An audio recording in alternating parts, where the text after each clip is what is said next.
같다. 네. 전문가가 보시기에 처음에는 그럴 리가 없다고 생각하지 않으셨을까요? 네, 처음에는 저도 안 믿었죠. 독일에 같이 안 가시려고 하더라고요. 그럴 리가 없다고? 네. 저를 좀 소원하게 또 보고. 그랬었습니다, 사실. 네. 근데 이제 처음에는 믿을 수가 없었죠. 지금도 아마 우리 국민들이 대부분 처음에 그렇게 믿고 있을 겁니다. 저하고 똑같이. 그런데 그 당시에 반신반의하면서 거의 사실 아까 주 기자가 말씀하셨지만은 끌려가셨어요? 끌려가다시피 갔죠. 그런데 가서 확인하면서 이거는 정말로 이거는 내가 해야 될 일이다. 또 이거를 확인하지 않으면 안 되겠다. 네. 정말 확인하면 할수록 하나의 암덩어리처럼 엄청나게 큰 뭔가 있다.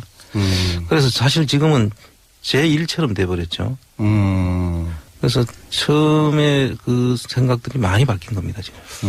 저희가 독일 취재 갈 때마다 생각하는데 프랑크푸르트는 거대한 순실의 왕국 같아요. 공항에 내리지 않습니까?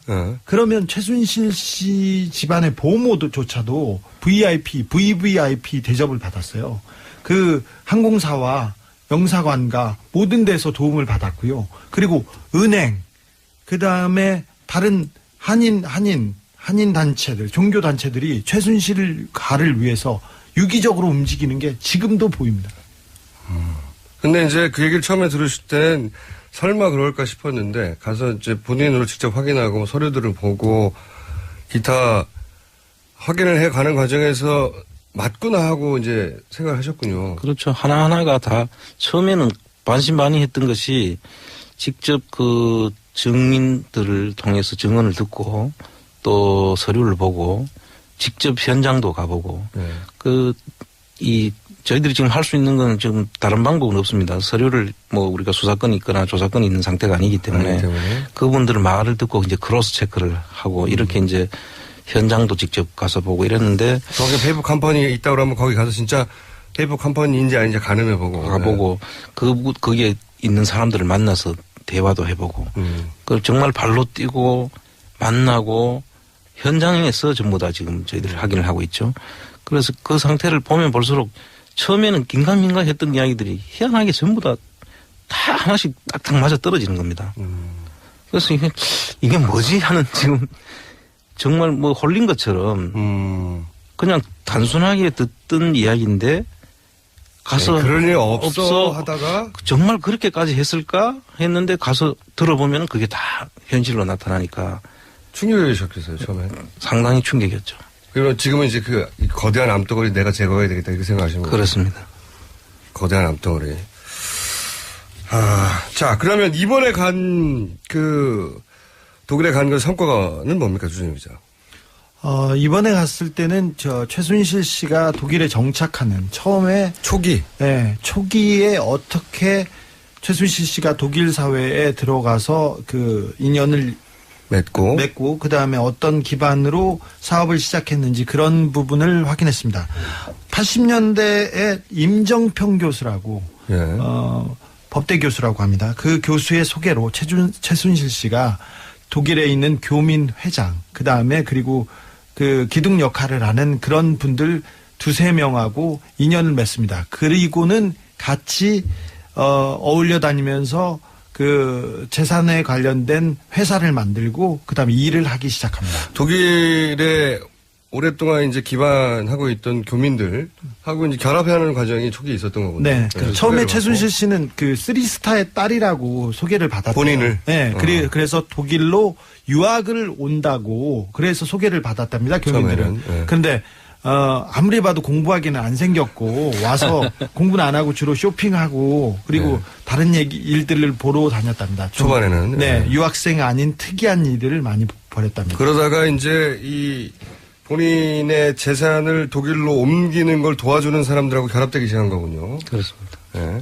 그래서 그러면 이번에 가서는 초반에 그 일을 도와준 사람들의 증언을 들으신 거예요? 네, 그런 분들 서너 명을 만났습니다. 내가 이런 식으로 도와줬다. 네네, 같이 회사를 만들었고,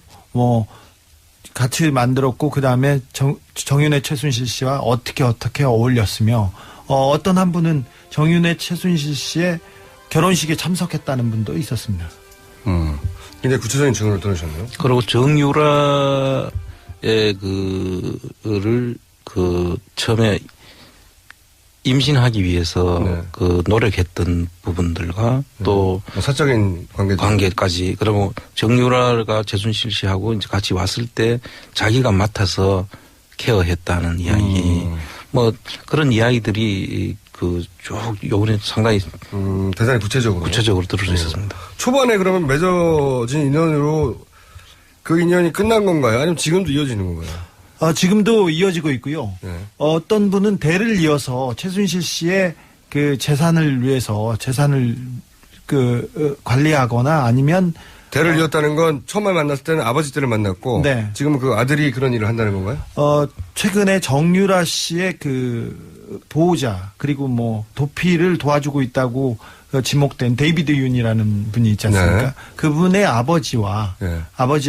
그 최순실 씨가 굉장히 가까운 사이였습니다. 초반에 네, 그분이 박 대통령이 삼촌이라고 불렀다고 하고 그렇죠. 그렇습니다. 최순실 씨는 오빠라고 불렀었는데요. 네. 그분은 한국 파독 광부셨고 네. 제독 동포의 대부 같은 분이세요. 네. 그 성격도 호방하시고 그리고 인맥도 넓고 한국에 있는 정관계하고도 굉장히 넓은 인맥을 과시합니다. 그리고는 이분이 많이 베푸셔서 지금도 주변에 사람이 많이 따릅니다. 근데 그분을 만나서 초기에 최순실 씨를 도와줬던 그분을 만나서 그분을 통해서 직접 들으신 얘기예요? 네, 그렇습니다. 처음에 이런 식으로 정착을 했다. 네. 그리고 이런 식으로 재산을 부동산으로 바꿨다. 초반의 방식이 거기서 나온 거네, 그러면?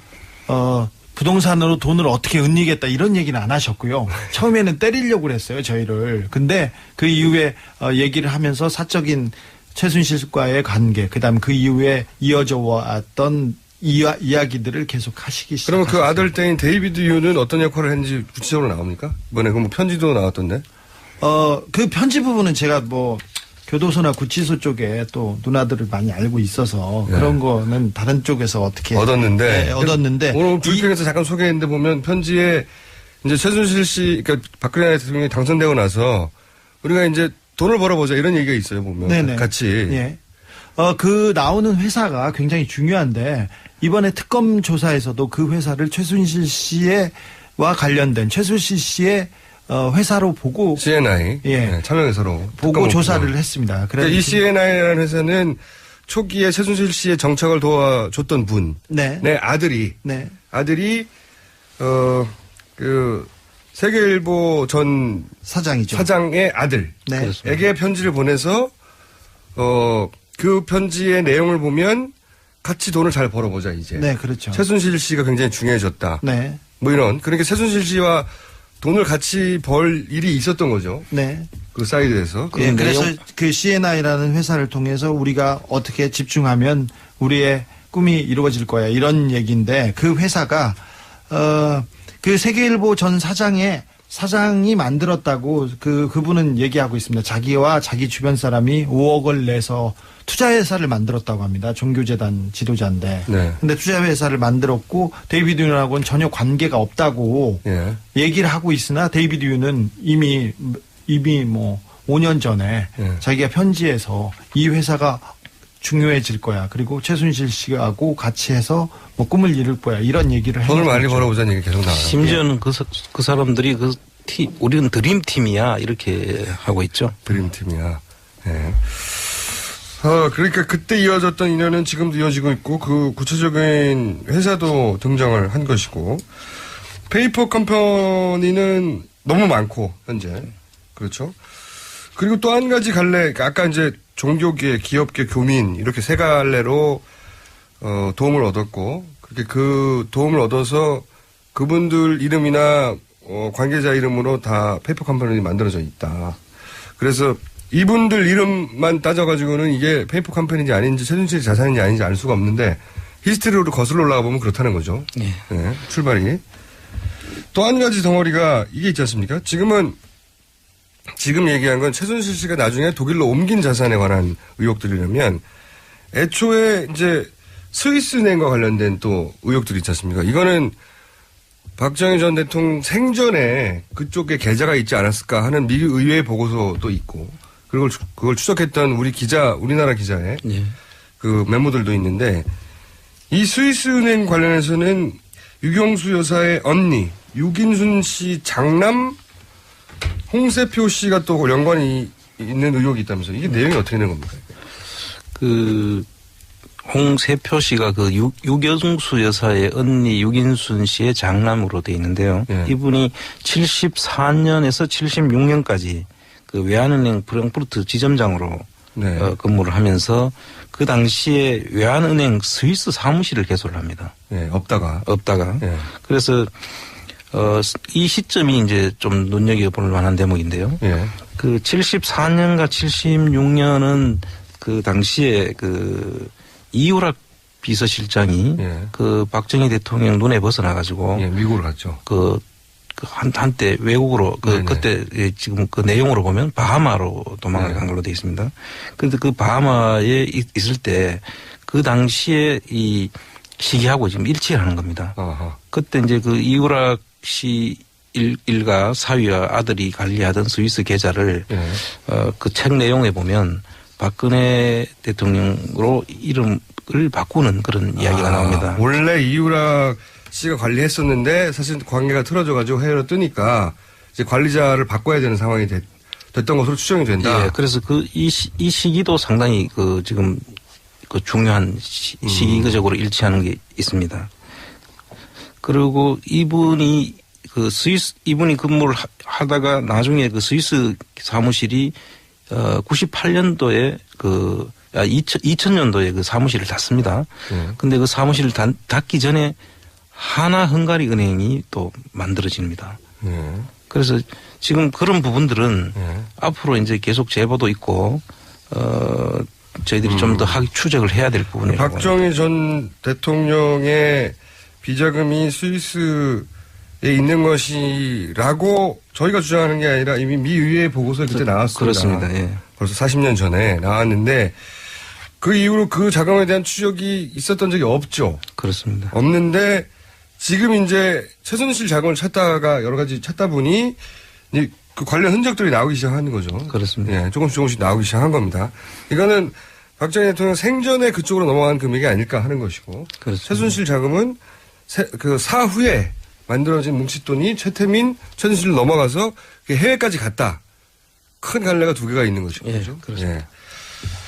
그리고 또 중요하게 앞으로 봐야 될 인물이 또 누가 있습니까? 그 양혜경 전 삼성 유럽 본부장 얘기도 자꾸 등장하던데요. 이분이 소위 기업 카테고리에 관련된 분입니까? 네, 일단은 저희들은 그렇게 보고 있습니다. 지금 아직까지 그분을 저희들이 몇 번 만나려고 시도도 했고, 연락도 하고, 그렇게 했는데도 불구하고, 계속 미루고, 저희들이 집을 일단 찾아갔었을 때는 그 집이, 비어져 있었습니다. 아, 예. 그래서 이분은 계속 저희들을 지금 피하고 있다고 보여지는데요. 그분들을 이제, 그분을 만나봐야 되겠다고 한 게 이런 데 이유가 있는 거거든요. 근데 이분이 관여했다고 추정하는 배경이 있을 거 아닙니까?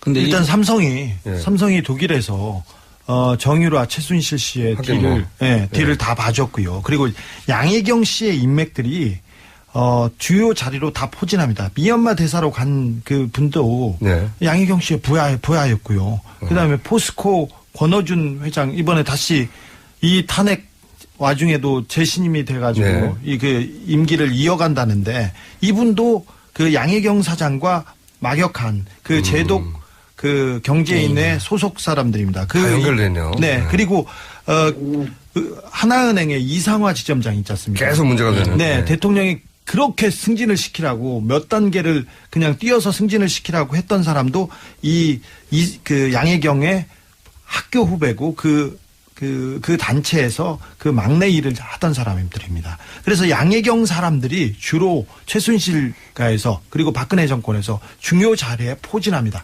중요하게 프랑크푸르트만 들렸다가 그리고 양혜경 주변만 들렸다가 가면 한국에서 좋은 자리를 받고 있습니다, 지금. 지금 한독 경제인회는 이분이 만드셨고요. 아예 양혜경 씨가 만드셨고 또 여기서 이 미얀마 대사도 배출됐고 많이 배출됐죠. 그렇습니다. 지금 지금 코이카 이사장도 배출됐고 여기에 언급 안 된 한 열 몇 분이 지금 주요 보직에 가 있더라고요. 그러니까 찾아보시니까. 네. 그래서 이분들이 그냥 된 것이 아니다. 그런 생각이 들고 또 고대 교우회장을 지내신 분이 그 홍세표 씨 앞에서 말한. 예. 유럽. 예. 스위스 사무실을 개소했던 분. 개소했던 분. 그분의 그 고대 교우회장을 하실 때 양혜경 씨가 또 고대 교우회의 간사를 맡으셨어요. 다 연결돼 있군요, 다. 예, 이상화 씨도 고대교회에서 또. 예. 그러니까 박근혜 대통령의 친인척 라인에서 거기서 교회나 거기서 혹은 독일에서의 인연이나 이런 식으로 형성된 거군요. 예, 그리고 지금 현재 그 정유라의 말과 관련된 부분들에 보면 그 정유라 말 관련해서는 이분의 직간접적으로 도움이 있었다는 정황이 이분이 IOC 쪽에 그 승마 관련한 상당히 그 인맥이 엄청나게 넓다고. 양혜경 씨가요? 양혜경 씨가요.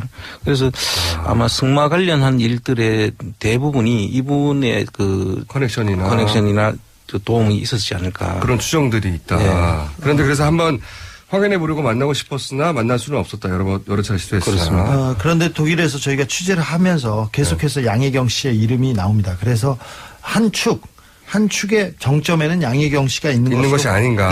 네. 예. 그런데 그 양혜경 씨를 또 거슬러 올라가 보면 유경수 여사의 언니의 장남 홍세표 씨하고도 관련이 있다는 거죠. 예, 그 고대 교유에 굉장히 오래 올라가야 되나요? 이걸 파악해 보려면. 네, 그렇습니다. 이상화 씨는 그 하나 더 짚고 이상화 씨는 참고로 이름이 너무 많이 등장하니까 잠깐 정리하면 정유라 씨가 그 독일로 갈 때 정착할 때 그 현지 그때는 외환은행이었죠. 외환은행에서 그 무역회사나 받는 신용장을 받아가지고 대출을 하게 해준 분입니다. 그렇습니다. 그리고 국내에 돌아와서는 3번에 걸친 대통령을 통한 인사청탁을 통해서 결국은 그 글로벌 본부장이 된 분, 계속 등장하는 분이죠. 예, 이상화 씨는 최순실 씨와 함께 미얀마 있지 않습니까? 미얀마 프로젝트 때 함께 갔던 사람입니다. 고영태도 같이 갔었는데. 하나은행하고 이상화 씨가 무슨 상관이죠?